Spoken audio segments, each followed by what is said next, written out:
Nous allons aborder deux notions dans cette leçon. Tout d'abord la notion de maximum ou de minimum local, puis nous ferons le lien avec les points critiques, un point où la dérivée s'annule.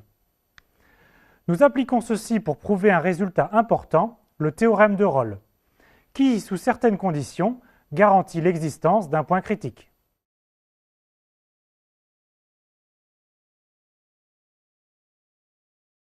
Commençons par des définitions. Soit f de i dans R une fonction définie sur un intervalle i. Tout d'abord, on dit que x0 est un point critique de f si f' de x0 est égal à 0. Géométriquement, ce sont les points où la tangente est horizontale.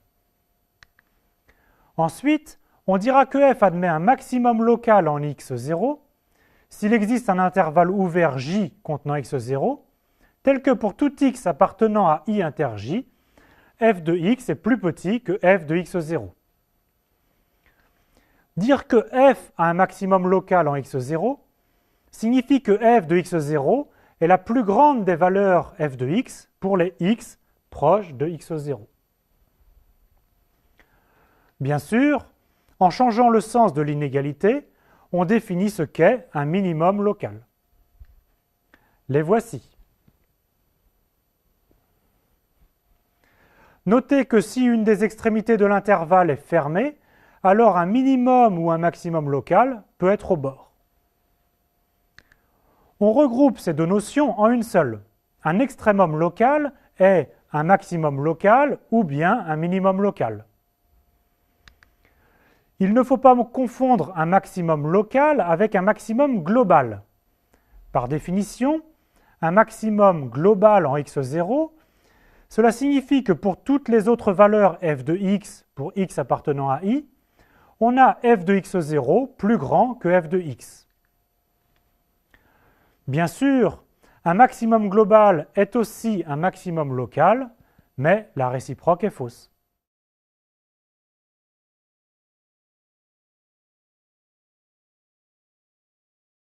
Il y a un lien entre un point critique, un point où la dérivée s'annule, et un point où f admet un extrémum local. Soit f une fonction définie sur un intervalle ouvert, voici le résultat. Si f admet un maximum local ou un minimum local en x0, alors f' de x0 est égal à 0. En d'autres termes, un extrémum local est toujours un point critique. Cela se voit sur le dessin. Pour ces deux maximums locaux, la tangente est bien horizontale. Même chose pour ce minimum local.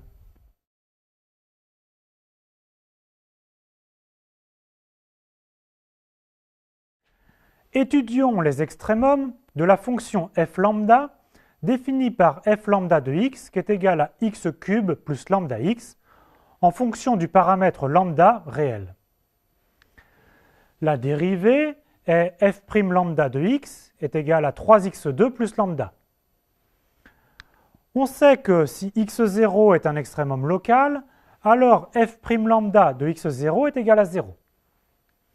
Commençons par le premier cas où lambda est strictement positif. Alors la dérivée est partout strictement positive et ne s'annule donc jamais. En conséquence, il n'y a pas de point critique, et donc pas non plus d'extrémum. En anticipant sur la suite, f lambda est strictement croissante sur R, et on voit bien sur le graphe de f lambda que f lambda n'a ni maximum ni minimum. Deuxième cas, lambda est égal à 0. Alors la dérivée vaut 3x2. Le seul point critique est x0 est égal à 0. Mais attention, ce n'est ni un maximum local, ni un minimum local. En effet, si x0 est négatif, la fonction est plus petite que 0, et si x est positif, la fonction est plus grande que 0. Cela se voit sur le graphe. En 0, il y a bien une tangente horizontale, mais ce n'est ni un maximum, ni un minimum.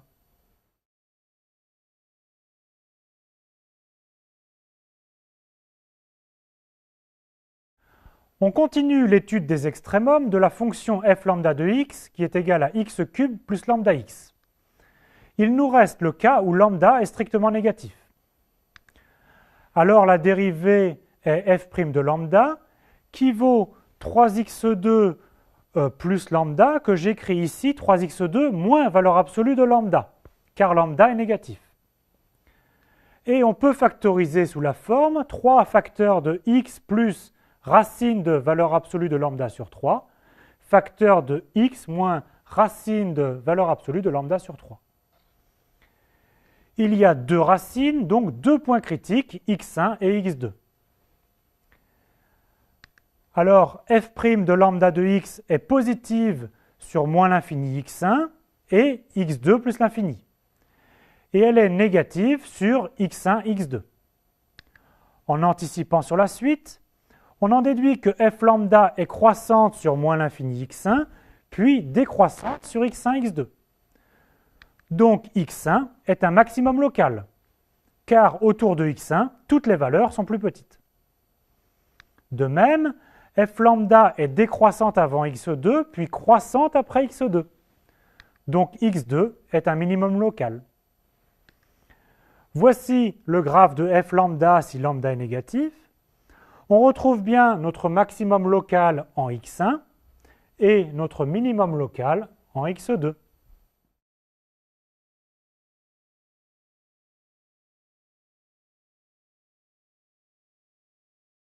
Faisons quelques remarques sur le théorème.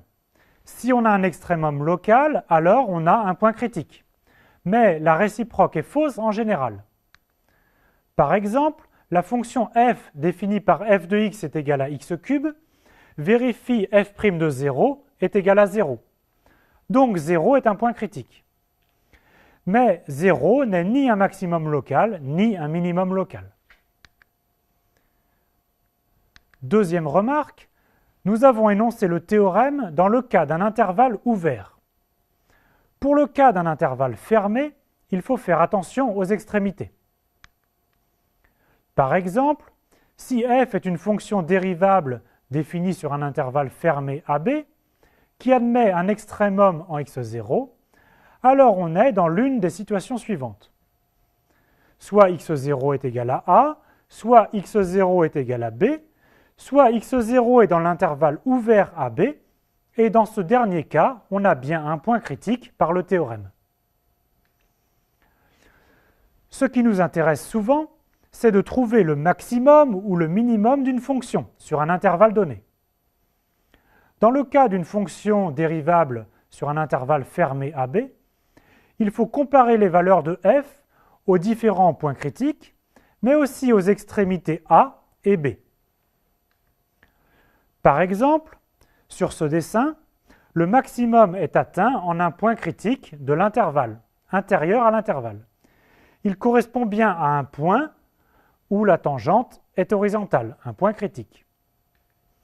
Ici, le maximum est atteint en A, alors qu'ici, il est atteint en B. Notez bien qu'aux extrémités, on peut avoir un maximum sans que la dérivée s'annule.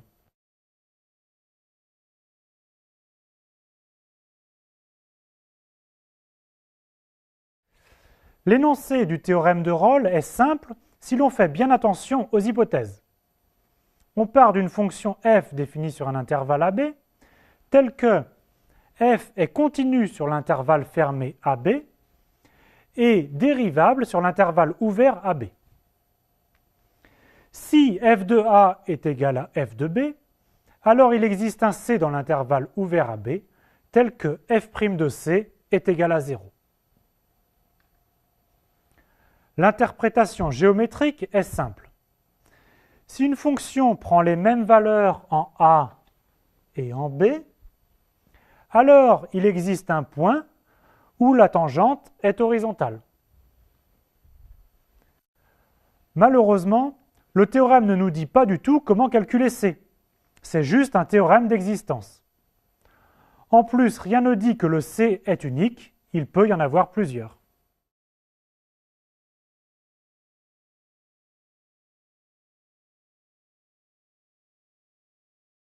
soit P de x le polynôme suivant, ayant toutes ses racines réelles. Les racines sont les alpha 1, alpha 2 jusqu'à alpha n. Elles sont distinctes et ordonnées. Dans un premier temps, nous allons montrer que le polynôme dérivé P' a n-1 racines réelles distinctes. On considère P comme une fonction polynomiale. P est une fonction continue et dérivable sur R.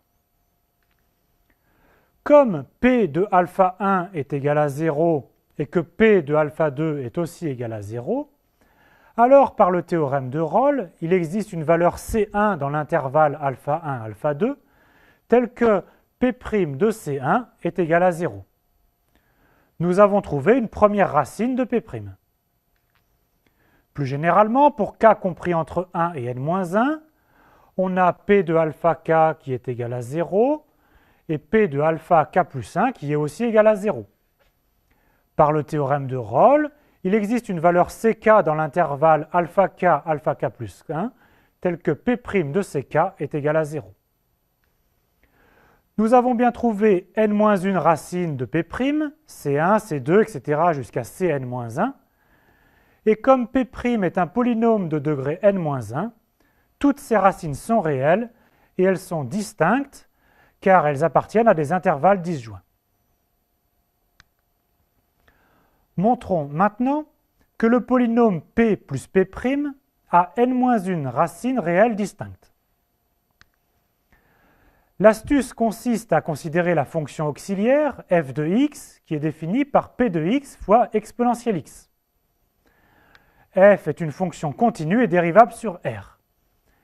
Et f s'annule comme P en alpha 1, alpha 2 jusqu'à alpha n.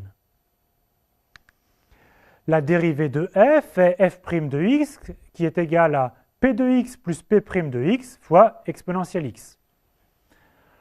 Donc, par le théorème de Rolle, comme f de alpha k est égal à 0 et que f de alpha k plus 1 est aussi égal à 0, il existe une valeur gamma k entre alpha k et alpha k plus 1, telle que f' de gamma k est égal à 0. Mais comme la fonction exponentielle ne s'annule jamais, alors P plus P' de gamma k est égal à 0. Nous avons bien trouvé n-1 racine distincte de P plus P', gamma 1, gamma 2, etc. jusqu'à gamma n-1. Il n'est pas très dur d'en déduire que la dernière racine de P plus P' est aussi une racine réelle.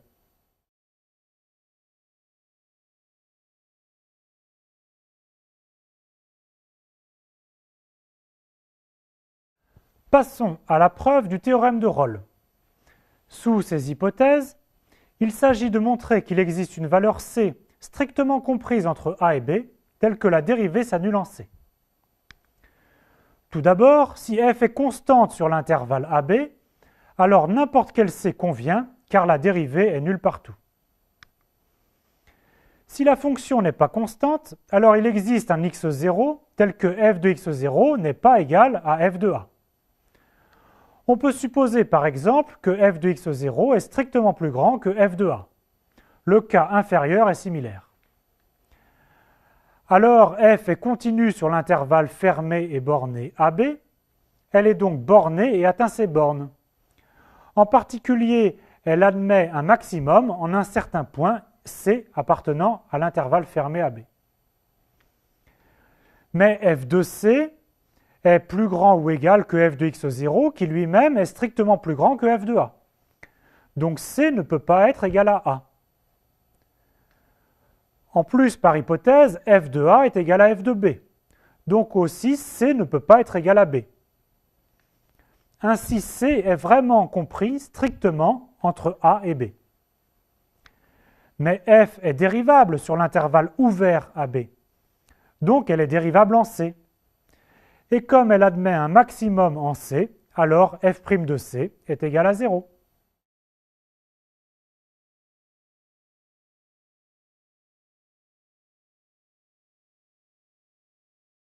Voici des premiers exercices sur les extrémums et le théorème de Rolle.